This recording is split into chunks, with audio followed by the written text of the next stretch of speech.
पहलगाम दहशतवादी हल्ल्यात भारतातील 26 जणांचा दुर्दैवी मृत्यू झाल्यानंतर भारतानं पाकिस्तानची कोंडी करण्याचा प्रयत्न सुरू केला। मात्र तेवढ्यावरच न राहता ज्या गोष्टीची भारताकडून केंद्र सरकारकडून भारतीय नागरिकांना अपेक्षा होती त्या पद्धतीचं चोख उत्तर आज 7 मेच्या मध्यरात्री भारतानं पाकिस्तानला दिलंय।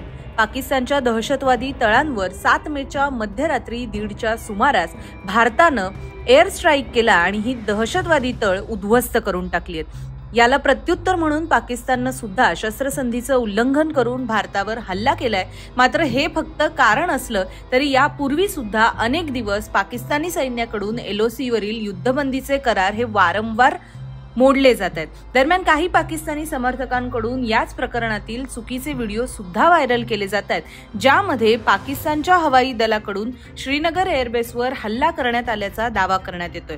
मात्र हे सगळे दावे पूर्णतः खोटे असून व्हिडिओ सुद्धा फेक असल्याचं PIB फॅक्ट चेकने म्हटलंय। नेमकं हे प्रकरण काय, व्हायरल होणाऱ्या व्हिडिओमध्ये नेमक्या काय त्रुटी आहेत, काय चुका आहेत हे आपण या व्हिडिओच्या माध्यमातून जाणून घेऊया। नमस्कार, आपण पाहताय लोकसत्तालय। भारतीय लष्करानं पाकिस्तानवर एअर स्ट्राईक केल्यानंतर पाकिस्तानकडून अर्थातच घाबरून जात कुरापती करण्यात आल्या।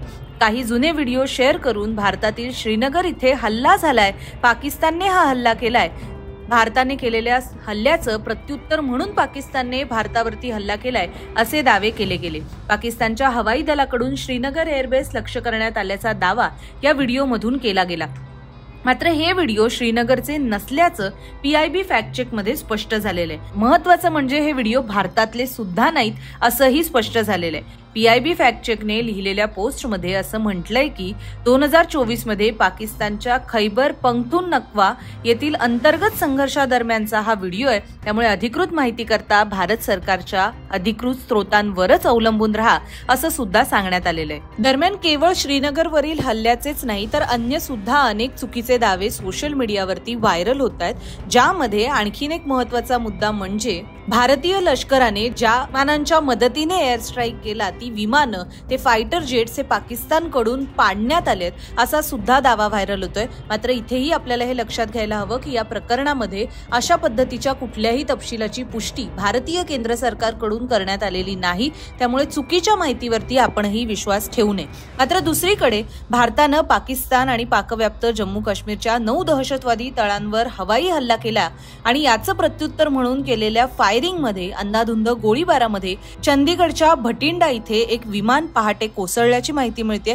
या अपघातात एक स्थानिक मजूर मृत्यू पावलाय तर अन्य 9 जण सुद्धा जखमी झालेले आहेत। याशिवाय राजौरी आणि पूंछ या भागामध्ये झालेल्या काही अंधाधुंद गोळीबारांच्या प्रकरणामध्ये भारतातील 3 नागरिकांचा दुर्दैवी मृत्यू झाल्याची सुद्धा माहिती समोर आलेली आहे। याबद्दलचे सर्व तपशील हे केंद्र सरकारच्या विविध अधिकृत अकाउंट्सवरून शेअर करण्यात आलेत, त्यामुळे त्यातील तथ्य हे समोर आले। या व्यतिरिक्त आपल्याला सोशल मीडियावर दिसलेल्या कुठल्याही पोस्टवरती आपण विश्वास ठेवू नये।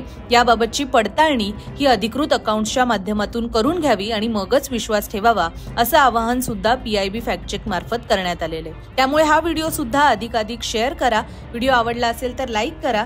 ऑपरेशन सिंदूर आणि त्यानंतरच्या कारवायांबद्दल सर्व अपडेट्स जाणून घेण्यासाठी लोकसत्ताच्या YouTube चॅनलला सबस्क्राईब करायला विसरू नका। पाहत रहा लोकसत्तालय।